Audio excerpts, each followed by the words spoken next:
अस्सलाम वालेकुम वरहमतुल्लाहि वबरकातुहू। उम्मीद करती हूँ आप खैर व आफियत से होंगे इंशाअल्लाह। सबसे पहले मैं अपने रब का शुक्रिया अदा करती हूँ जिसने मेरी ज़िंदगी में वो पल लिख दिया जब मेरी निगाह एक यूट्यूब वीडियो पर पड़ी और उस वीडियो के पीछे आयशा मैम का चेहरा था जो मेरी हिदायत का जरिया बनी।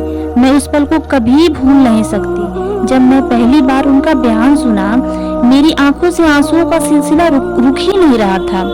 उस दिन मैं सिर्फ रो नहीं रही थी, मैं अंदर से साफ हो रही थी। ऐसा लग रहा था जैसे सालों से मेरे दिल पर जंग लग गया था।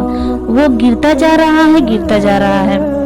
उससे पहले मैं कुरान तो पढ़ लेती थी, नमाज भी पढ़ती थी, लेकिन वो रूह का सुकून, वो जज्बा, वो गहरा रिश्ता मुझे कभी महसूस नहीं हुआ था। और जब उनकी आवाज मेरे दिल तक उतरी तो मैं महसूस किया कि मैं पहली बार कुरान को समझ रही हूँ, पहली बार अपने रब के कलाम को दिल से महसूस कर रही हूँ। और आज मैं इस वीडियो के जरिए उन तक अपना पैगाम पहुँचा रही हूँ, सिर्फ उस उम्मीद के साथ कि वो जान ले कि उनकी मेहनत, उनका लगन, उनका कुरान का पैगाम एक छोटी सी बंदी के दिल को बदल चुका है।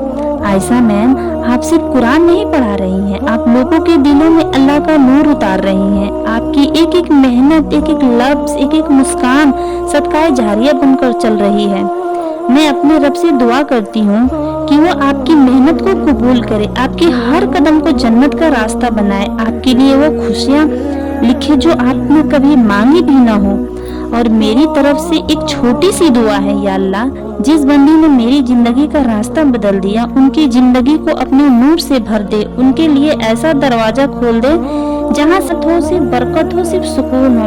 आपको देखकर मुझे एक चीज महसूस होती है, सुकून, और यह सुकून मेरे लिए दुनिया की सबसे बड़ी दौलत है। मैम, आप मेरी जिंदगी के उन लम्हों का हिस्सा हो जो मैं अपनी कब्र तक संभाल कर रखूंगी।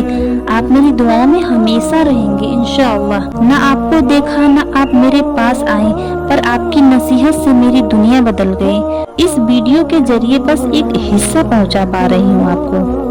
प्लीज मेरे इस हिस्से को कबूल करिएगा। जज़ाकल्लाह खैर।